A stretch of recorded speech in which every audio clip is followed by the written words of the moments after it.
Oh, ano naman yung sinisilip-silip ko kaya kulot? Wow, kulot ay ano talaga din eh. Pagkakaba ito ng may-ari. Ay, muntakin niyo naman ho. Ako ho, pinahiram ko na rin. Pagkakalaki na rin yung makikita mo ng malapit yung mga bundok-bundok ko eh. Kanina pa ho, yung mga nakikita ko yung mga tao naglalakad ko eh.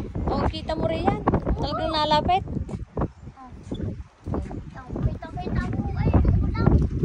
Ang alay. Ay, kakaganda talaga ng palibot dito sa guys. Bahay sa bundok.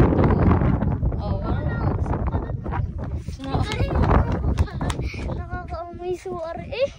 Ay ngayon lang ako nakahawak ng garne. Ay ako tuwa.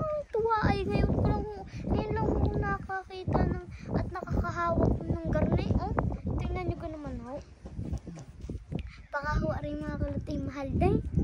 Ay, mahal talaga eh. Kita mo ka nakikita mo ultimong taong naglalakad doon sa bundok nakikita. Pumunta na rin ho kayo din sa bahay na bato. Yung pagkakaganda naman ho. Kahit ho mainit ay malakas ho ang hangin. Tapos ho kayo mapahiram ng pagkakarne. Oo, ay relax ho kayo. Nako naman ho mga klot. Sisilipin ho natin. Kita ko ho kanina mga taong may naglalakad. Oh, ano naman nakita mo? Nakita kong kalsada eh. Ano pang yung nasisilip? Bakit? May baka gari yan.